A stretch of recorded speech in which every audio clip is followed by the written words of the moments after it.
One of the objective truths of MultiVersus is that Season 1 resulted in a ton of people quitting the game.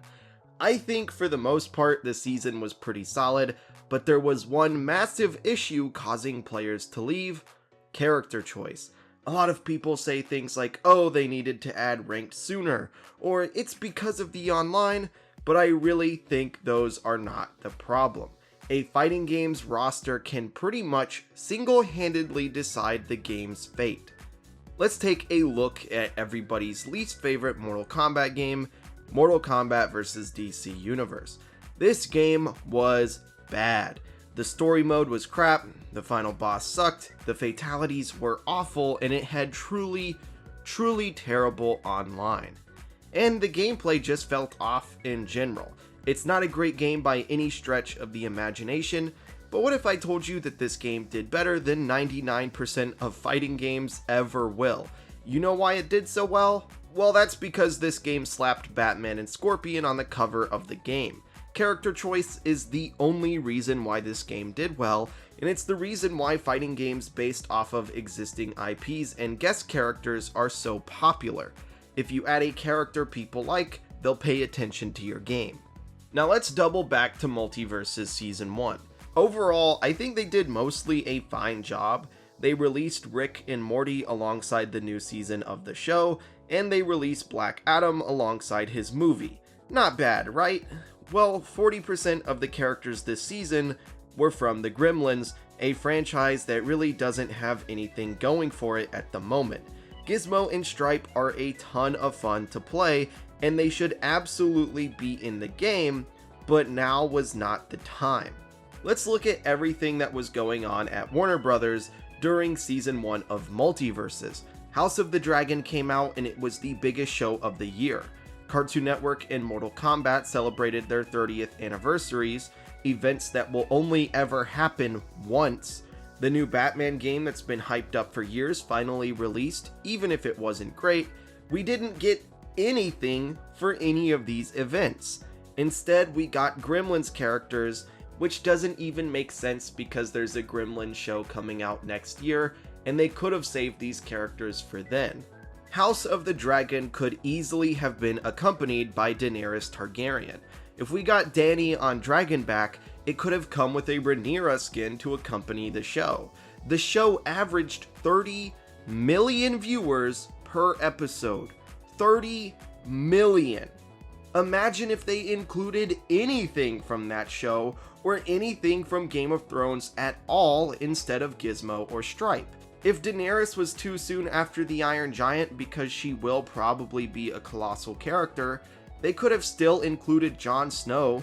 Jon Snow is yet another Targaryen, and he's the prince that was promised, which is, a major plot point in Season 1 of House of the Dragon.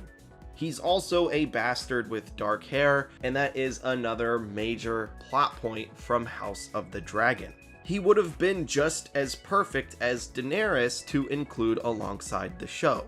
But let's give them the benefit of the doubt. Maybe House of the Dragon was just too new, and it was too soon after Iron Giant. They didn't want to misrepresent a show they haven't seen yet, and it was too soon for their next colossal character. They also had no idea if the show would be a hit back when they were planning who to release in Season 1. Fine, yeah, that's all well and good. What's the reasoning for not including anything to accompany two 30th anniversaries? Those are huge once-in-a-lifetime events, and we didn't even get a profile picture for them. For the Mortal Kombat 30th anniversary, NetherRealm released a video celebrating 30 years. Not a trailer for a new game, just a celebration video, and it has over 1 million views. That many people cared about the anniversary. Imagine if we got a Scorpion reveal for MultiVersus that day too. I think it would have brought a lot of attention to the game. As for Cartoon Network, come on man, there are so many Cartoon Network characters they could include. They could have included Samurai Jack, the Powerpuff Girls, Dexter, Courage, Johnny Bravo, and of course Ben 10. Now I think it's going to take some time to actually get Ben 10, I'm sure he's going to be a major pain in the ass to develop, but the rest of these are pretty doable.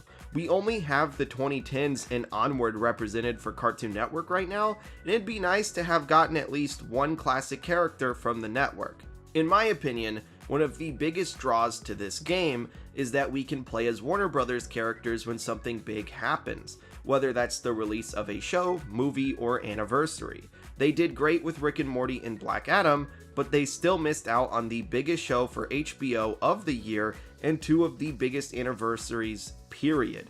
It's kind of a bummer. Now, I'm not trying to say that we should never get obscure characters or that we shouldn't get the Gremlins at all. Again, I just think they should have waited on Gizmo and Stripe until their show came out. This kind of screws over those characters. If they had waited the year and released them alongside the show, it would have been perfect and everyone would have won. Instead, we get them now when there's little to no interest in the Gremlins franchise. If we have to wait for huge characters like Aquaman, Flash, and Jon Snow for, presumably, their big projects to come out, I think it's fair that we should also have to wait on obscure characters like Gizmo and Stripe. Now, I know a lot of you are probably thinking, but if they did well with Rick and Morty and Black Adam, isn't that a good season? Well, not really. Think about it, if you have a quiz with 5 questions on it and you get 2 of the questions wrong, that's only a 60%. That's a D-. We're also far too early in the game for their goals to be to bring back forgotten franchises. MultiVersus is not Super Smash Bros. Brawl, Super Smash Bros. Wii U, or Super Smash Bros. Ultimate. MultiVersus is still at the Super Smash Bros. 64 level. They can't just add whatever character they want, we need to build a decent foundation first. Did we get characters like Pit, Rob, and Mr. Game & Watch in the first Smash game? Nope, they didn't have any slots to waste. Every character in that game was extremely relevant to Nintendo at the time, and they included 8 of their biggest names as the starting roster to sell the game. I really don't think MultiVersus has a strong roster at all right now. We have 5 DC characters, but no Joker or Flash. We only have 2 Looney Tunes characters and they went with Taz over someone like Daffy Duck. We have 2 Scooby-Doo characters, but there's no Scooby-Doo. We have 4 Cartoon Network characters, but we only have 2 shows represented, and 2 decades of the network are not represented at all. We only have 1 Game of Thrones character when Game of Thrones was the biggest show on television for years, and then we got a prequel to Game of Thrones that's colossal in viewership. It's arguably, other than DC, Warner Brothers' biggest franchise at the moment.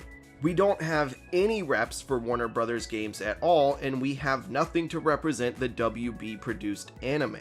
Guys, just look at the interest in MultiVersus over the last 6 months. It's been a steady drop since the game launched, and nothing in Season 1 caused even a small spike in interest. I'm not saying the game is going to die or anything, but this definitely isn't ideal. Even if you look at which videos of mine did the best during Season 1, they're the ones where I say Season 1 is disappointing, the one where I look to where MultiVersus could be in a year, and of course Wednesday's video where I took a look at what Season 2 could look like.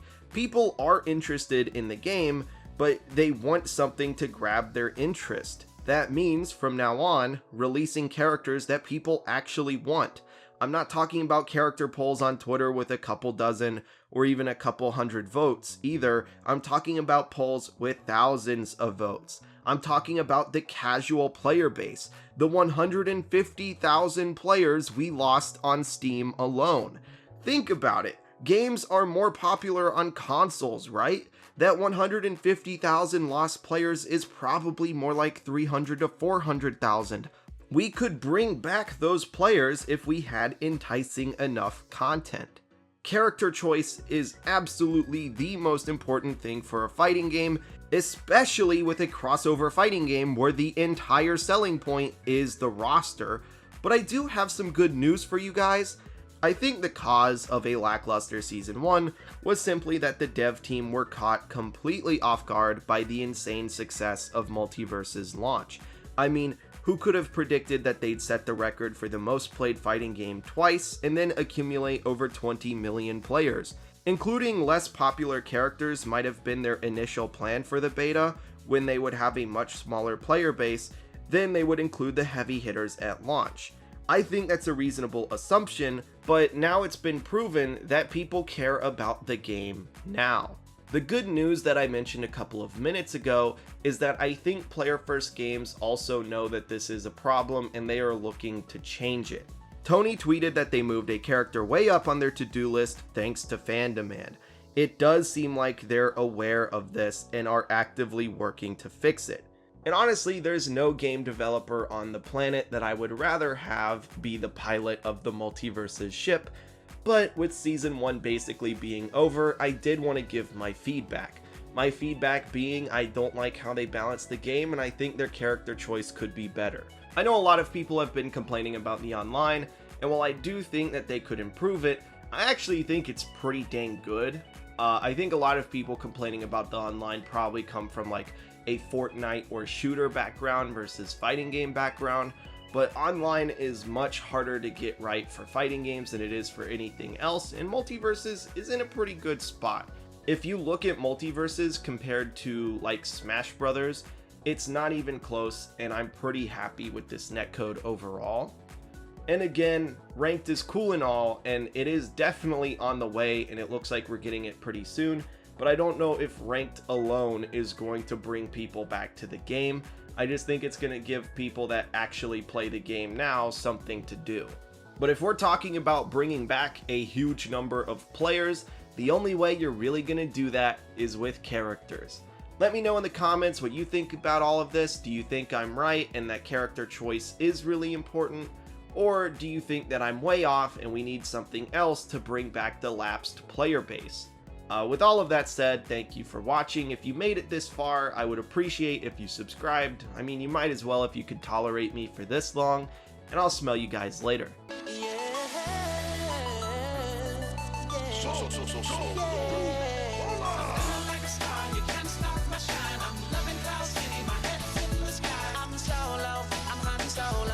I'm so low.